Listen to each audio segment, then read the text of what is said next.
자, 이제 우리 해야 될 게 어디를 보는가 하면요. 요걸 먼저 가격 재원칙을 제가 먼저 할게요. 271페이지요. 자, 그런데 271페이지 우리 아마 이제 기본서는 요게 여기 있죠. 그죠?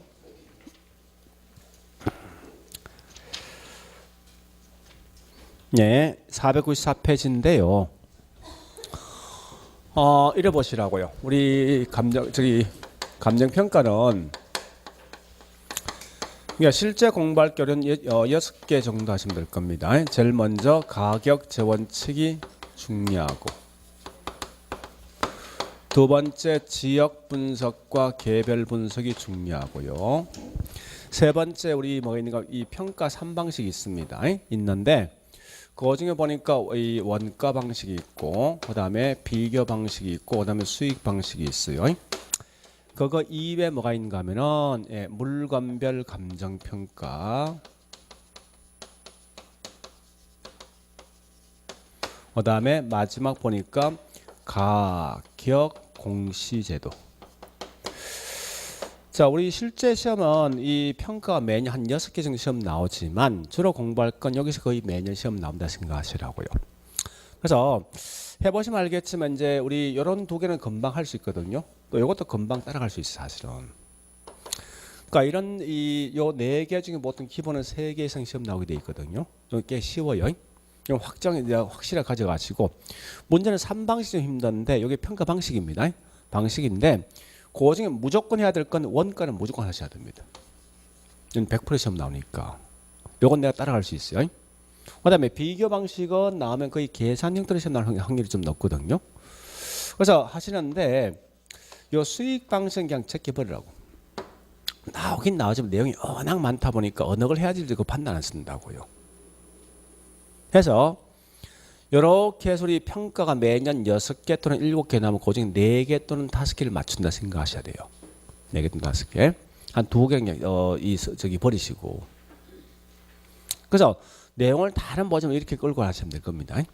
자, 일단 맨 먼저 해야 될 건 요거부터 먼저 할게요. 요 2개.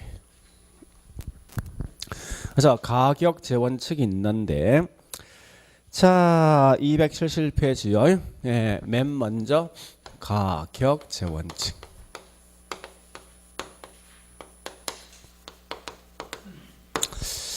자, 이게 이 말입니다. 자꾸 여기 있는 말뜻을 먼저 가셔야 되는데, 평가사가 물건 등을 평가할 때 자기 마음대로 평가하지 않고 일정한 원칙이 있어요. 그 원칙에 맞춰서 평가해 돌라 이 말 뜻이에요. 즉 무슨 말이냐? 자, 해보자고. 시장에서 수요자와 공급자가 적당하게 협상버섯 매매될 가격이 만약에 5억인데 이 물건 평가할 때 평가사가 15억에 평가했더니 말 되겠습니까? 이렇게 하지 말라는 거 아니에요. 옆집에 있는 물건이 5억인데 내 물건 20억 평가해도 말 안 될 거 아니에요. 이런 원칙에 맞춰서 평가해 둘라 이 말 뜻입니다. 내용 자체가. 그래서 그 원칙이 딱 한 개가 있는 게 아니고 여러 개 있다 해서 여러 개 숫자, 이게 총 13개거든요. 이 원칙에 맞춰서 해둘라 이건데, 그럼 우리 거기 있는 13개 원칙 아마 271페이지 맨 위에 박스에 있을 건데 이걸 다 암기할 수 있냐? 암기 못 한다는 거예요. 근데 이거 문제는 굉장히 쉬워. 어떻게 하는가? 이렇게 한다고요. 우리 전에 이거 한 적이 있죠. 투자 위험. 위험이란 말 뜻이 뭐예요? 위험. 항상 기억하실 위험은 예상된 수익과 실제 수익이 달라지는 거죠. 그죠? 그 달라지는 정도에서 우리 전에 이거 있지 않습니까? 사업을 잘못하기 때문에 예상된 수익과 실제 수익이 달라진다. 이게 뭐죠? 사업성 위험이죠. 똑같아. 얘들 그렇게 공부하는 거예요. 그러니까 나오거든. 원칙 13개 다 암기하지 말고 여기 있는 제목이 딱 나오면 뒤에 설명이 돼 있어요. 돼 있는데 이 설명제 원인 자체 항상 제목이 된다고. 결론적으로 무슨 말이냐? 똑같은 용어 찾는다 생각하시라고. 그렇게 공부하시면 되는 거지. 굳이 그 13개 원칙 다 기억 못 합니다. 자, 그러면 가볼게 이제.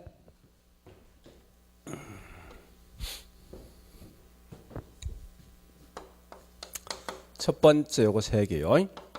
수요 공급 원칙과 경쟁 원칙과 요 대체 원칙 세 개 있습니다.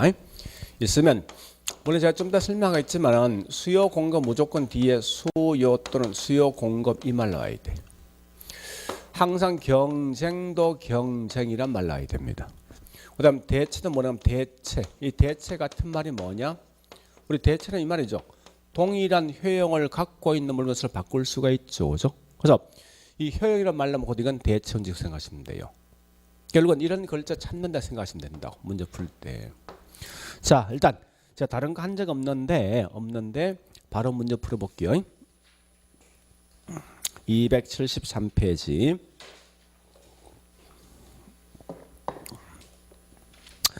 자, 2번, 3번 요거 두 개요. 2번, 3번. 예, 그 두 개를 먼저 할게요. 2번 보니까 설명이 꽤 있지만 그 뭐나 있으면 수요 공급 나 있지. 우리 과거 이거 나왔을 때 잉여 생산 원리라는 시험 나왔다고. 그 다음에 3번도 뭐 있습니까? 경쟁 나 있죠. 보죠? 남이 문제 경쟁 원칙입니다. 그렇게 문제 푸는 거지 이걸 다는 풀 필요 없다고요. 한 번 더 가볼까요? D장에. 자, D장에 보니까 8-1, 8-2, 8-3 요 세 개 있죠. 그러니까 8-1번에 뭐 있습니까? 네, 거기 나와 있던 게 효용 있죠. 그다음 8-2번은 뭐 있습니까? 대체 나 있죠. 8-3번도 뭐 있습니까? 대체 나 있죠. 이 말로 이건 좀 대체 원칙이라고. 그렇게 문제 푸는 거요. 내용을 다 알지 말고. 자, 일단 설명드릴게요. 이 말입니다. 자, 보세요. 이런 거거든요. 평가사 네가 이 물건 평가할 때, 자, 원래 가격은 시장에 있는 누구와 누구? 수요자와 공급자가 협상을 벗어나는 가격이 있지. 네, 시장 형성되는 수요자 공급자에서 협상 벌써 이 가격을 평가해 돌라. 이게 수요 공급칙이라고 쉽게 말해서. 그러니까 우리 아마 그거 설명되어 있을 거예요.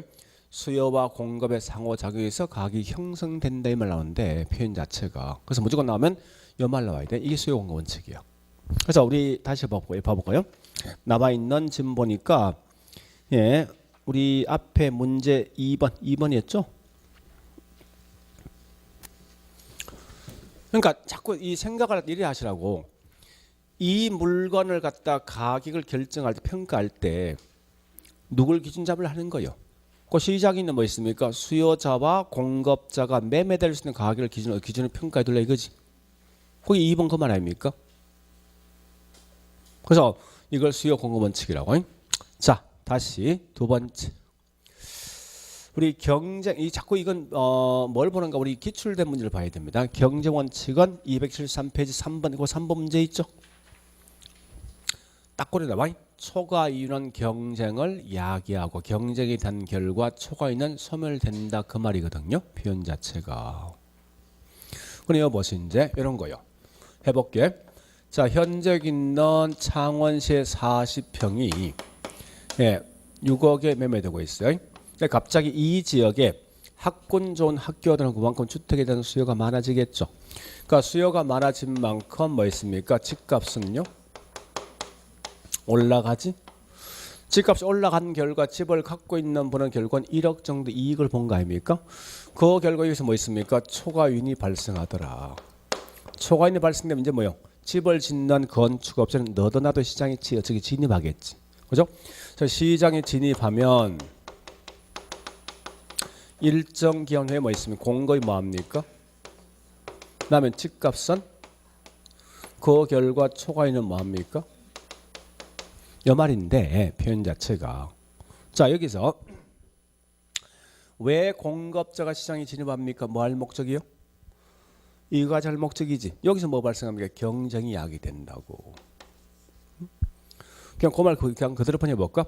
초과이는 경쟁을 야기하고 경쟁에 대한 결과 공급 등이 많아지니까 집값 떨어지겠지.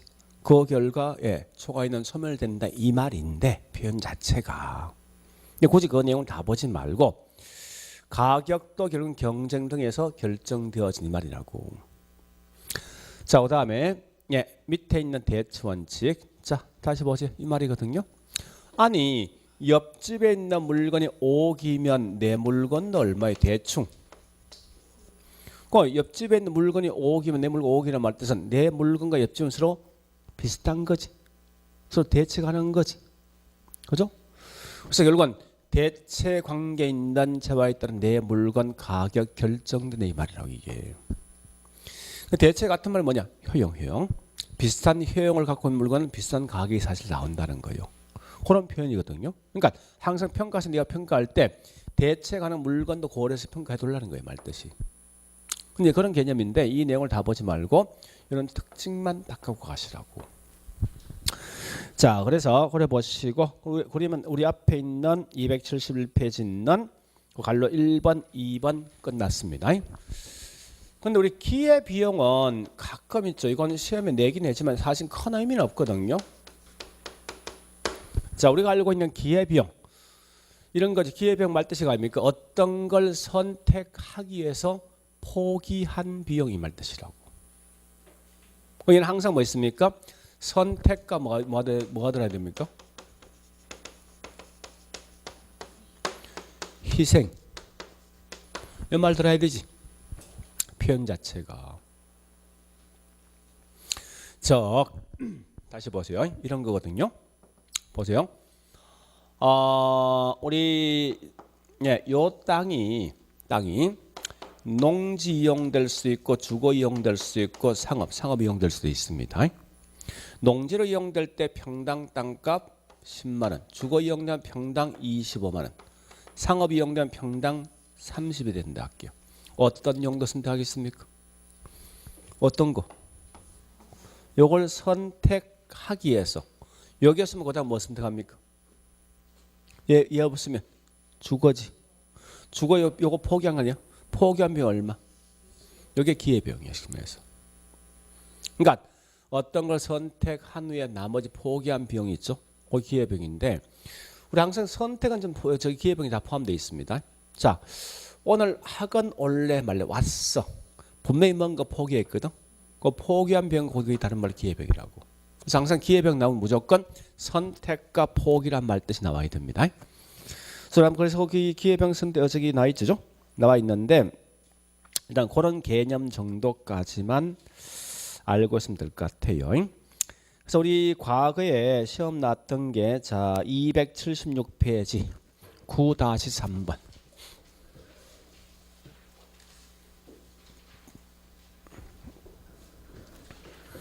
이렇게 시험 나왔습니다. 자, 이건 문제 참 어쩌면 잘 낼 수도 있는 건데 자, 이 말 아닙니까? 한 필지 토지 일부분이 도시 계획에 저촉됐죠.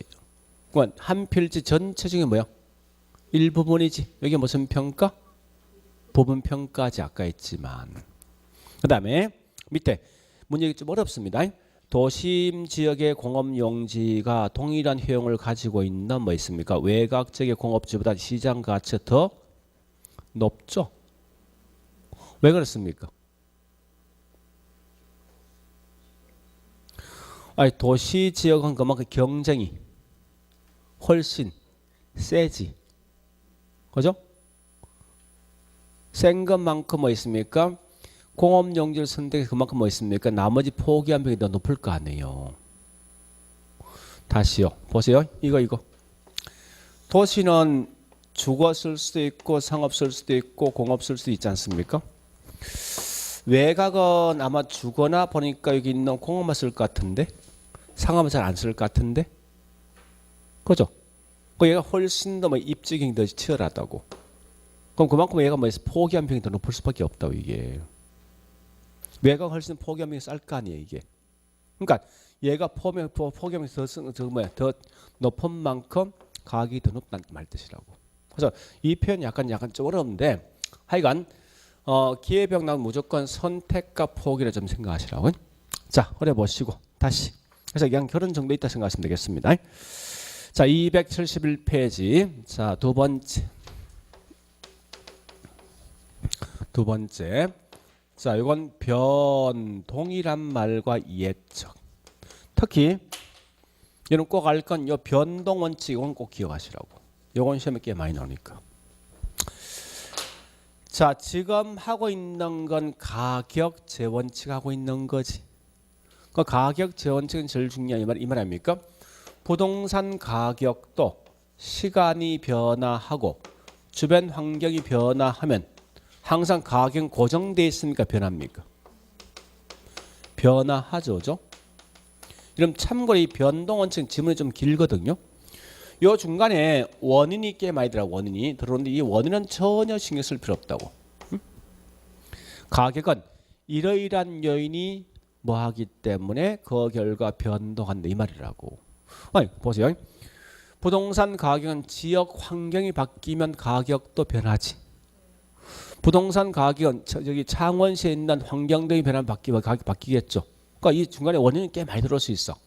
오지만 그거 전혀 신경 쓰지 말고 가격은 변화한다 생각하라고.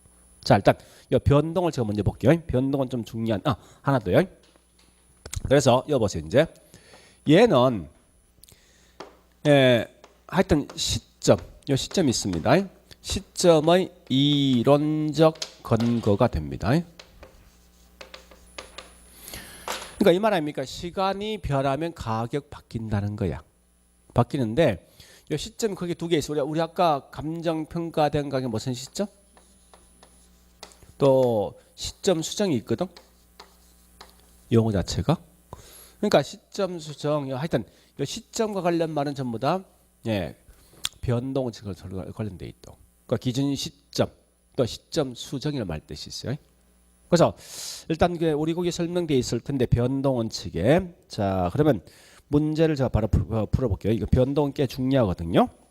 자 어디 가는가 하면은 6-274페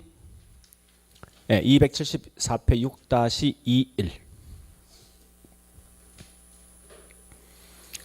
한 4개 정도 있죠. 이건 기억하셔야 돼. 자 일단 가보게 첫 번째. 자 읽어보시고요. 6-1 보니까 뭐 있습니까? 이 나와 있죠. 가격도 중간에 이러이러한 요인이 변함에 따라서 그 결과 변동 과정이 있지. 핵심이. 다시 자 같은 거 봐볼까요? 어디 보는가 하면 저기 있는 6-24 가보세요. 읽어보시고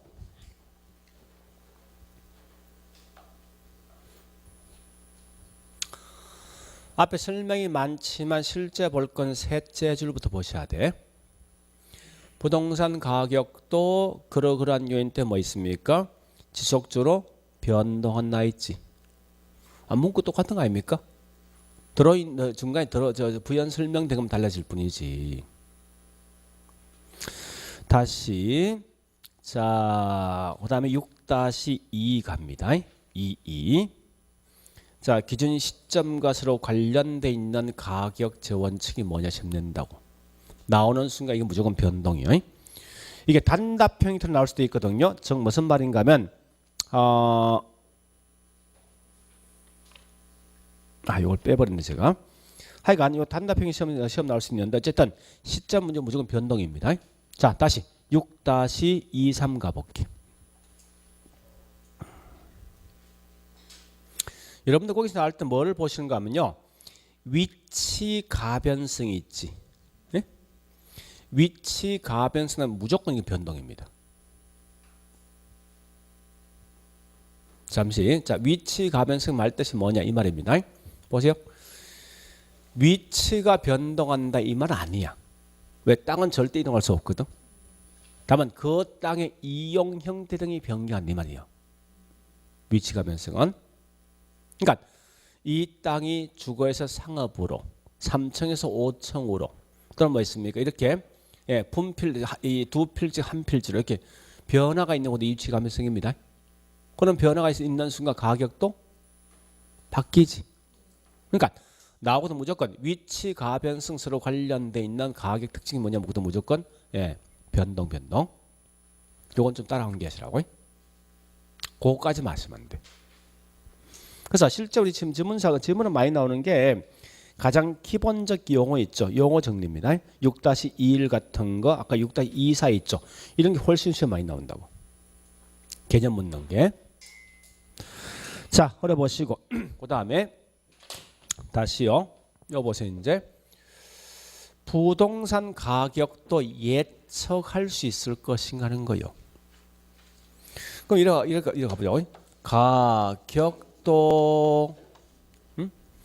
이러이러한 요인이 변화가 있을 때 예측할 수 있다. 측정할 수 있다 이건데요. 예측 또는 뭐 있습니까? 측정이 가능한 이 핵심이거든요. 그래서 미리 말씀드린 이겁니다. 가치 개념. 개념과 서로 관련된 건 몽땅 다 예측 원칙이에요. 자, 일단 이 가치 개념 제가 한번 설명드릴게요. 우리 아마 거기 설명되어 있을 거예요. 어디 보는 건 271페이지 밑에 가치가 있죠. 자, 요건 이제 가치 개념인데 한번 그냥 들어보시라고. 가치란 절대 이 말 대신 과거 또는 현재 쓰면 틀려. 장래 기대되는 편익을 언제? 현재 가치로 환원한 값이 뭐냐고. 가치. 그래서 앞으로 여러분들은 요 가치 개념이 나오면 요거와 관련된 걸 딱 두 개 보셔야 돼. 이거와 관련돼 있는 부동산 특성은 무조건 영속성이에요. 영속. 두 번째, 이거와 관련돼 있는 가격치 원칙은 예측 아니면 예상 원칙과 서로 관련돼 있다. 이건 따로 암기도 괜찮습니다. 요 내용만큼은. 자, 일단 설명은 제가 좀 드릴게요. 이런 거거든요. 자, 보세요. 자, 현재 이 땅이 농지로 이용되고 있습니다. 근데 국가에서 말하기를 앞으로 3년 후에 이 지역은 상업으로 용도가 변경되어진다라고 지금 발표했다고. 그러면 지금 발표했으면 원칙은 이 땅값이 올라갑니까? 지금 떨어지 그냥 가만히 있습니까? 올라가지. 왜 올라가 한번 생각해 보자고. 이유를 갖다가 분명히 농지로 이용되었을 때 나오는 수익이 만약 이렇게 나왔다 치자. 농지 이용되면 매년마다. 근데 3년 후부터 상업으로 용도가 이용되면 아마 농지보다 수익이 더 많이 나오겠지 이게. 그죠? 만약 이 부동산 가격이 현재 이용 대가만 부동산 가격이라면 절대 현재 땅값 고정돼 있어야 돼. 3년 동안. 그죠? 근데 왜 이게 3년 후에 상업으로 용도가 변경되어진다라고 지금 발표했을 때 지금 땅값이 그대로 올라가는 건데, 첫 번째 다시 거꾸로 할게. 요 분필은 현재 이용 대가입니까? 미래 이용 대가입니까? 현재지. 왜? 소모가 되는 거야. 얘는 미래라는 개념 자체가 없다고. 땅은 절대 뭐야? 파괴되지 않는 영속성 때문에 미래에 대한 개념 포함되어 있어 항상. 그래서 항상 같은 영속성이. 그와 동시에 두 번째. 그럼 결국은 미래에 있는 게 현재 가치로 끌고 오면은 끌고 오면 농지로 이용되는 가치보다 얘가 더 크겠다, 그죠? 그러니까 미래에 있는 이용 대가가 언제 가치로? 현재 가치 현재 가치 환원하니까 그 결과 가격이 올라갈 수밖에 없다고. 그러니까 중요한 말은 절대 있습니까? 땅은 소모가 되지 않는 영속성 때문에 항상 가격은 현재 이용 대가가 아니라 미래 이용 대가입니다. 미래 이용 대가를 현재에서 만드니까 미래에 나오는 수익이 더 큰 만큼 현재에서 올라갈 수밖에 없다는 거예요. 그러면 이 말 아닙니까? 따라서 이게 농지인데 상업으로 용도가 변경된다라고 발표하자마자 미래에 있는 이 가치를 측정할 수 있는 거 아니에요? 그죠? 그래서 이거 다른 말로 예측 원칙. 그래서 나오거든. 이런 말만 딱 기억하라고. 근데 예측 원칙 시험 나와야 크게 딱히 이게 틀림을 낼 수 없다고. 그냥 단지 그런 정도에 있다 보시면 된다고. 그래서 자, 그래 봤으면 우리 문제를 가볼게 이제. 어디를 보는가 하면요. 예측 원칙이 6-11, 6-12가 있습니다.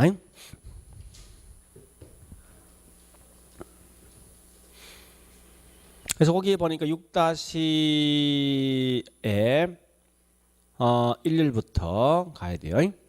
가치란 장래 예상되는 편익을 현재가 전하는 것, 가치 개념이지. 요거 나온 순간 무조건 이건 예상 같은 거 예측입니다.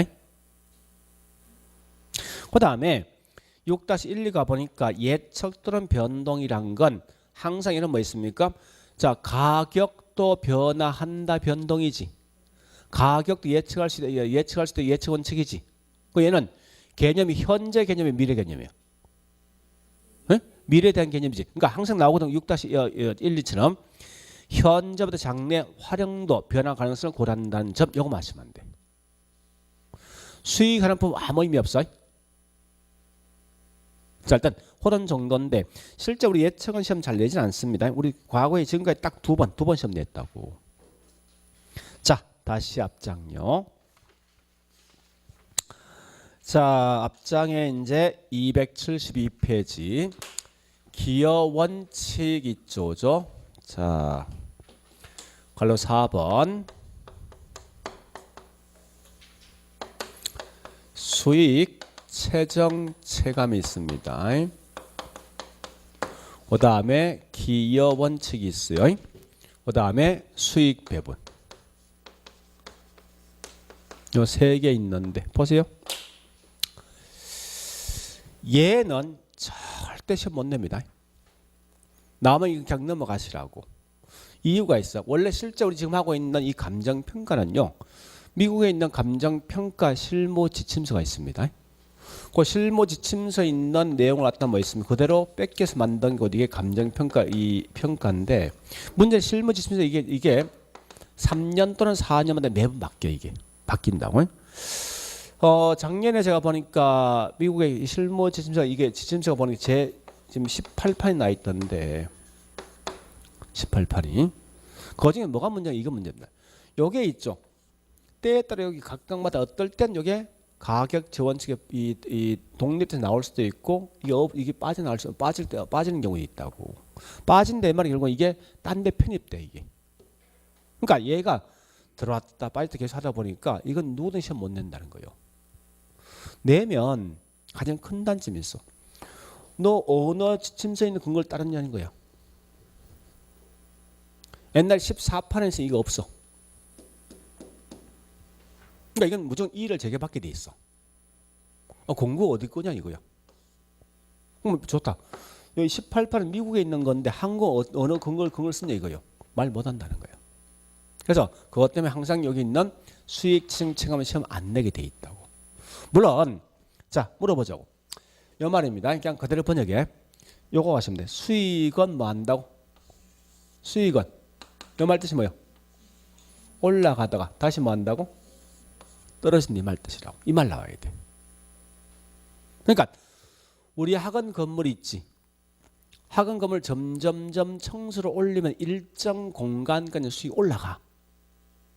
그 이상 뭐 넘어서면 그다음부터 뭐 있습니까? 진단병이 더 크다 보니까 수익이 더 떨어진다고. 그러니까 건물을 지을 때 일정 공간만큼 수익이 올라가 다시 이렇게 떨어진 이 말 뜻인데 큰 의미를 같이 말하는 거예요. 그래서 아마 거기 수익 측정체감 아마 그래 제가 설명되어 있을 겁니다. 어느 시점까지 수익은 올라가다 거의는 오히려 떨어진다 이나 있죠. 오래 보시면 돼요. 그러면 실제 중요한 건 뭐가 중요하냐? 여기 있는 기여원칙. 그럼 기여원칙은 무조건 기억하셔야 돼. 가격 저원칙을 딱 내는 순간 무조건 기여원칙 시험 내게 돼 있어. 기여원칙 같은 말이 뭐냐? 공헌.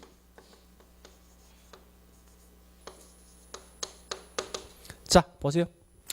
이 말입니다. 어떤 구성 부분이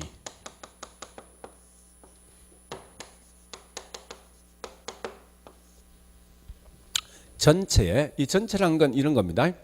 전체 가격이나 수익이나 뭐 생산량 이런 거요. 등등등. 이런 건데 이런데 어느 정도 기여할 것인가 공헌할 것인가 이런 걸 공헌할 것인가 이런 걸 묻는 거라고. 해볼게. 어려운 건 아니에요. 자 다시 볼게요. 이 말이 이 말. 여기 현재 4층짜리 건물입니다.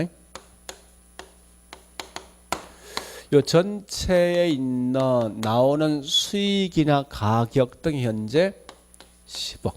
그러니까 이 물건 건물가가 10억이 된다 치자고 예를 들어서. 그러면 물어볼게. 이 토지가 전체 가격 1층, 2층, 3층, 4층 있는데 이런 게 다 영양주 10억 나왔겠지. 근데 각 구성 부분이 전체 있는 가격에 똑같은 영향 주었겠습니까? 그건 아닐 것 같은데 보니까. 아니, 분명히 월세 보는 1층과 2층 월세 다른 거 아니에요? 그 영향주는 달라지겠는데 지금 그런 걸 파악할 목적이에요. 그러면 토지가 보니 전체 있는 가격에 한 3억 영향 주더라. 얘가 2억 5천 영향 주더라. 2억, 1억 5천, 1억 이렇게 해서 이 건물이 10억 나오더라 이겁니다. 그래서 여기 3층이 이렇게 영향 준 거지. 이런 걸 알아볼 목적이 뭐냐? 그것도 기여 원칙이라고. 그거요. 그런 거 말씀드렸는데 물론 과거에 딱 한 번 안에 글자에 장난친 적이 있어. 이건 참 잘 낸 건데 우리 항상 이거는 우리 경제학을 한 번은 금방 알 수 있을 겁니다. 우리 한계 수익 뭐 총수익 같은 개념이 있는데 절대 이건 생산비하고는 관계 없습니다.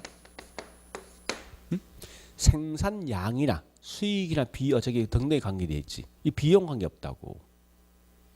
경제학에서 이제 그랬었는데 자 일단 그럼 결국은 이 말 아닙니까? 요 구성 부분의 합이 뭐 됩니까? 전체 값이 되겠습니까?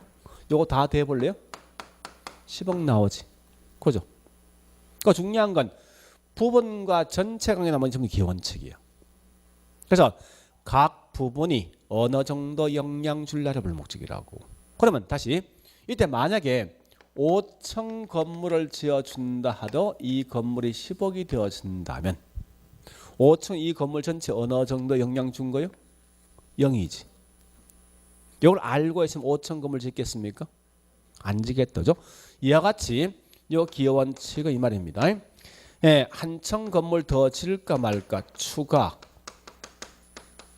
투자,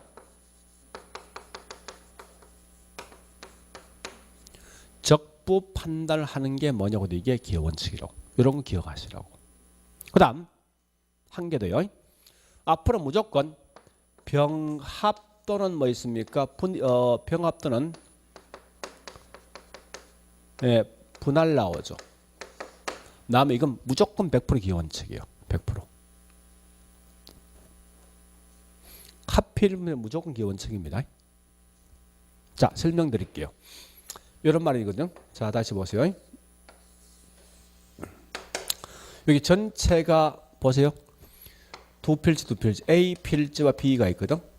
각각에 보니 1500평이란 땅이 있습니다. 1500평 있는데 이게 보니까 땅 모양이 이렇게 돼 있어. 이렇게. 응? 그래서 활용도가 별로 좋지 않는 결과 각각의 이 별개로 매매되면 A 땅은 여기에 5억, B 땅이 5억 이렇게 현재 각각이 매매가 되고 있대. 그러면 일반인들은 절대 A 땅을 가지고 살 때 5억 이상 5억 이상 주고 살 어디서 없을 거 아니에요. 그죠? 근데 요 B가 A 땅을 사면요 달라지는 거예요. 이제 요 전체 3,000평이 활용이 좋을 거 아니에요. 땅 모양에서 전체 하필되면 하필해서 이 가격이 얼마 되면 30억이 된다 치자보죠. 예를 들어서 그러면 요 B가 A 땅을 사겠다고 했을 때 그러면 요 B 측면에선 A 땅 얼마 가치가 있습니까? 25 가치 있는 거 아니야? 아, 자기 값 빼면 25 가치 있는 거지. 그죠? 그래서 여기 있는 A가 이 물건 20억 $라고 했어. 살 거예요, 말 거예요? 응? 아, 사야 되는 거 아니야? 아, 자꾸 저기 30억 내게 15억 생각하지 말고 어쨌든 이 전체 30억 가치 있는 거 아니에요. 자기가 팔면 5억 아닙니까? 근데 실제 얘가 25억 가치 있다고 이게. 하필한 거지. 결국은 아까 했던 이 말 아닙니까? 요 A 땅은 전체 가격이 25억 정도 기한다는 거예요. 저 하필한 거지. 그와 같이 하필 분필할까 말까 하는 것도 일종의 기회원칙이라고. 이런 논리 따라서. 그래서 요 말은 먼저 기회원칙입니다. 자, 그 다음에 밑에 있는 수익 배분은 가끔 지문상 뜨긴 뜨지만 큰 의미는 갖지 마세요. 자, 이런 거거든. 자, 여기 보세요. 그냥 그대로 자꾸 번역해야 돼. 이 기여란 말 뜻이 개념 파악됐죠? 이걸 보지 말고 기여란 말 우리말로 번역하라고. 영향 주는 거 아니야. 그냥 그대로 번역하면 어디에, 집값에, 어떤 게, 특정 부분이 이 말 뜻이지. 얘는 뭐요? 수익 얼마 한다고. 그냥 번역해. 나눈다, 분배한다, 분배해준다 이 말 아닙니까? 다시 해볼게요. 자, 요 건물이 현재 4층 건물이거든. 4층인데 요걸 갖다가 임대 등을 좀 매달마다 임대로 나오지. 곧 이 말이 뭐지? 다른 말로 뭐지? 총 수익 아닙니까? 그죠?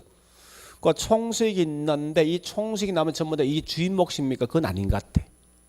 아마 내가 이 집 질 때 은행 돈 빌렸어. 그럼 이자 나가지. 밑에 어떤 수익실 있는 직원들 월급 줘야 되지. 그죠? 그러니까 나오는 수익을 주인이 몽땅 다 독차지하는 게 아니라 각각에 있는 생산 요소한테 뭐야? 나눠준다, 분배한다 이 말 뜻이라고. 그럼 우리가 알고 있는 생산 요소 3요소가 있죠. 뭐뭐 있습니까? 노동과 자본과 또 토지와 또 뭐가 있습니까? 저기 있는 한 개 더 포함한 경영 이 말 뜻이거든요. 그럼 결국 이 말은 뭐 있습니까? 나오는 수익을 각각에 있는 생산 요소한테 뭐 한다고? 분배한다 이 말이죠. 그러니까 중요한 말은 무조건 이 말 노동 자본 이런 말 나오지. 나오는 수익은 전부 다 이건 수익 배분이야. 그 말이요. 그러면 잠시 이 수익 배분 같은 말이 뭔지 이겁니다. 여기 보세요. 각각의 생산 요소에게 분배해주고 남는 것, 남는다 이 말 뜻이 뭐지? 잉여지. 잉여 생산 원리인데 요건 토지에 기속됩니다. 토지의 원래. 그런 말인데 그게 지금 중요한 게 아니라 결국은 노동 자본 등이나 무조건 이건 수익 배분이요. 다만 이때 여기 있는 수익 배분 원칙은 남는 게 결국 뭐 있습니까? 이게 다른 말로 자녀. 응? 그래서 남는 게 토지에 쓰는데 이걸 자녀법 쓴답니다. 그래서 자녀법에 대한 이론적 근거 된다고. 원래 정확하면 남는 게 사실 어디 기속되는 거면 토지 기속되거든요.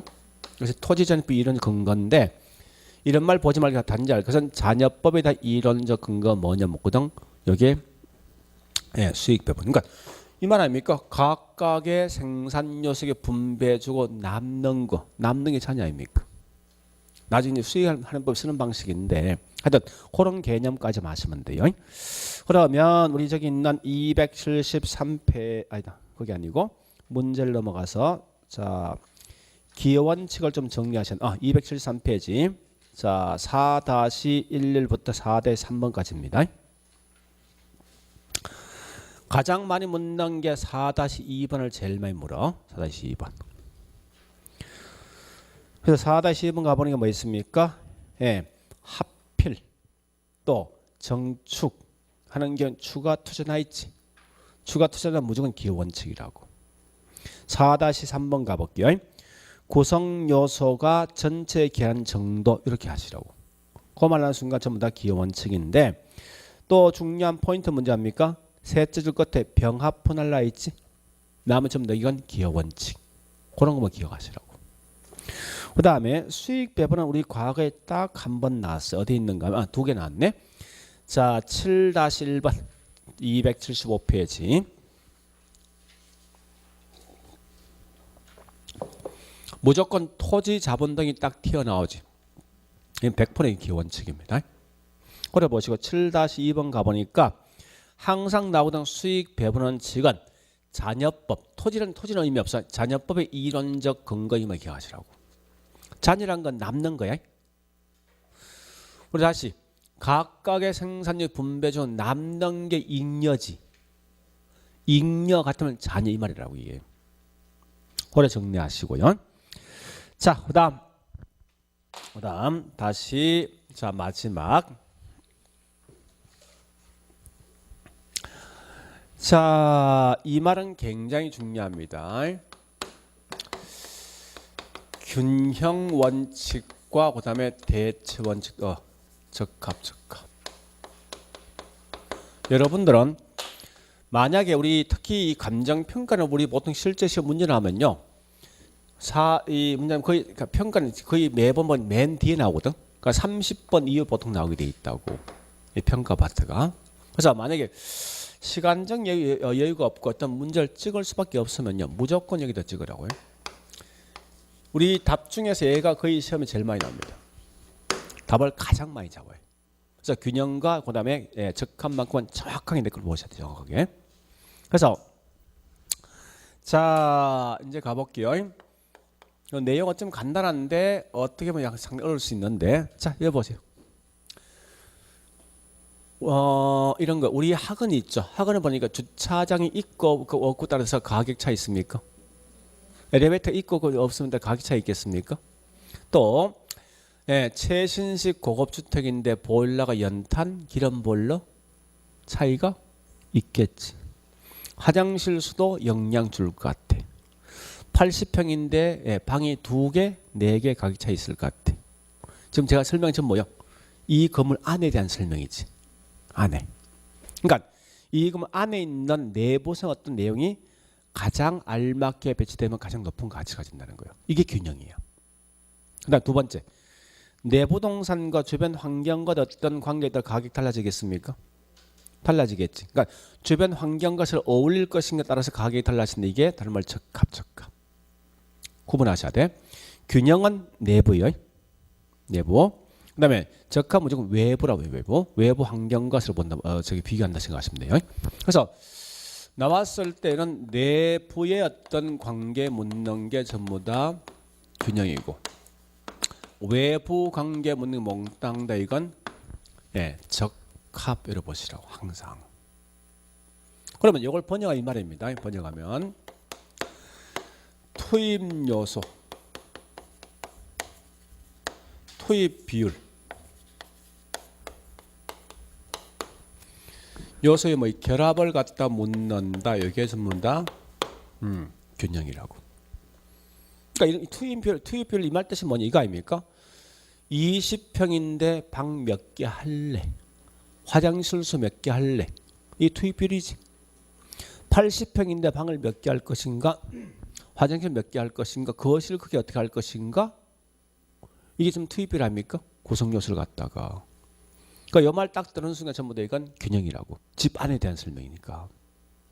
반대로 얘는 무조건 환경이나 지역 같은 거 있죠. 이 말로 전부 다 이건 적합을 보시라고. 인근 지역과 어울리게 이용될 가장 높은 가치가 되니까. 그래서 요거 두 개를 항상 먼저 구분하시라고. 그러면 이때 보니까 요 나중에 이제 할 건데요. 우리 전에 감가라는 게 3개 있죠. 물리 감가, 기능 감가, 경제가 있는데 이 껍데기에다 문제 발생한 것 이건 물리 감가지. 마모, 파손 좀 딸 거예요. 이 물리 감가고, 이 건물 안에 있는 내부상 문제 있다 이건 기능이지. 그다음에 내부 동산과 주변 환경과의 관계는 이건 문제는 경제. 그래서 항상 이 균형 원칙은 기능적 감가와 서로 관련되어 있습니다. 따라서 혹시 지문상 났을 때 우리 기능 감가 여기는 딱 3개 있습니다. 나오거든. 설계 설비가 어떻게 되고, 또 저기 뭐 있습니까? 형이 신형이냐 구형이냐, 구식화 같은 거 있죠. 또 중요한 건 이거 시험 낼 것 같아. 부지와 이건 나중에 설명할 겁니다. 건물이 어울리지 않는다. 이 말 들으면 전부 다 이건 무조건 균형 원칙이라고. 왜? 이건 기능 감가니까. 그 다음에 적합은 외부 환경과의 관계를 묻는 결과 이건 무조건 경제적 감가입니다. 근데 가끔 장난칠 때 있죠. 요거 장난쳐. 요 균형 원칙을 보니까 과소, 과대, 설비 투자의 말 나오거든요. 이런 거 나면 좀 이건 다른 말로 기능 감가 사실은. 무슨 말이냐? 이런 거 아닙니까? 60평인데 방이 2개 있어. 너무 적게 설치한 거 아니야? 집 안이 안쪽인데. 그러니까 집 안에 대한 설명이고 균형이란 말이야 이게. 20평인데 방이 6개 들어가 있대. 과대 설비되어 있는 거지. 이런 건 좀 기능적 감가인데 어쨌든 이런 말 나오는 순간 전부 다 균형 원칙과 서로 관련돼 보시라고. 그래서 요건 철저히 내 걸로 갖고 가셔야 돼. 요것만큼은 정확하게. 그러니까 설명 딱 들어왔을 때 뭐 내부에 대한 설명 들어오네, 외부에 대한 설명 딱 들어오면 이걸 먼저 구분시키라고 문제에서. 그래서 그런 것까지만 보시면 된다고. 그러면 이 말이 어디 있는가 하면요. 자 다시. 그래서 아마 거기 설명돼 있는데 272페이지 갈로 5번 보니까 제가 적합과 균형 나 있다죠. 그 정도 마시면 돼. 자, 요 문제를 좀 따로 풀어볼 건데 이게 얼마나 시험 많이 나는가 하면요. 예. 273페이지 5 시리즈 5-11부터 274페이지 보니까 예, 저기 있는 5-3번까지 이 전부 다 이 균형과 적합에 있는 설명이라고. 무조건 가격 전지당 무조건 균형과 적합은 꼭 시험 나와야 돼. 자, 5-11 갑니다. 11 보니까 자, 5-11과 지금 볼 게 뭘 본가 하면 요거 두 개를 비교하셔야 돼. 하시는데 5-11 뒷장에 5-22 요거 두 개 비교하시라고. 뭘 하는가 하면 두 개 잠시 읽어 보시는데 둘 다 공통된 말입니다. 부동산이 최대 가치를 구현한다. 최대 효용을 구현한다. 같은 말이거든. 예? 그러니까 그 말 따는 순간 무조건 균형과 적합에 대한 설명이 들어온다 생각하시라고. 그걸 먼저 보시고 그 다음 뒤에 가야 돼 이제. 5-1처럼 뭐 있습니까? 뒤에 보니까 뭐나 있으면 생산요소 결합 비율이지. 생산요소 뭔데? 우리 방 몇 개 할래? 화장실 몇 개 할래? 이런 거 묻는 거 아닙니까? 이건 무조건 내보지. 균형이야. 5-22 가볼까? 2는 뭐라 했습니까? 앞에 거기 하여튼 최고들 하여튼 뭘 한다 했으면 무조건 적합하고 균형이야. 근데 그 뒤에 뭐가 있습니까? 지역 환경 나 있지. 나오면 이건 적합 이렇게 가라고. 이게 가장 중요한 거 사실은. 요거 둘 좀 확대 볼게요. 그 결과 다시 5-23 가볼게요. 23 가볼게요. 뭐나 있습니까? 나와 있는 게 판매실 입지 부지 선택에서 후보 지역 아니야? 지금 동네지. 이건 그게 무조건 뭐 적합이지. 그 다음에 같은 말 5-24 가볼게요. 네, 부동산 입지와 인근 뭐요? 환경. 주변 환경이지. 무조건 적합이라고. 다시 앞장요. 그래 보세요. 앞장 5-12 갑니다. 1, 2 보니까 키워드 쭉 보시면서 뒤에 설명 많지만 앞에 딱 서 있네. 내부. 그죠? 여기 좀 더 부연 설명이 뭐지? 설계, 설비, 분량, 형의 고시가 이 몽땅 다 기능 감까지. 그래서 이건 균형 들을 거 아니에요. 그 다음에 5-13 갑니다. 뭐나 있습니까? 내부 구성 요소. 나오는 순간 무조건 균형. 그 다음에 5-14 가볼게. 자, 뭐나 있습니까? 복도 천장 높다. 그래서 과대 과소. 이건 집 아니지. 집 안 맞죠? 따라서 이건 기능 감가이면서 뭐 있습니까? 균형 원칙. 뒷장 5-5번. 자, 이 나와 있는 게 외부 관계는 뭐지? 적합이지. 외부 관계 원칙인 적합 원칙과 대조 반대되는 게 내부 아닙니까? 내부 누군데? 균형이지. 그러면 이들아죠. 균형 원칙은 외부 관계 원칙인 적합과 반대되는 개념으로서 부동산 구성 요소 결합 이건 내부지. 그래서 균형 맞지 않습니까? 그 다음에 5-3번. 균형은 무슨 감가? 기능. 적합은 경제지. 그죠? 그렇게 내용 정리하시면 돼. 저기 답니다. 그러니까 보세요. 우리 굳이 이걸 암기를 할 때 암기하는 게 아니라 이런 키워드 찾아가는 거지. 그렇죠? 키워드를. 그래서 그렇게 내용을 정리하시면 되겠네. 자, 그래 보시고 좀 쉬었다가 저기 뭐 있습니까? 지역 분석과 개별 분석할게요.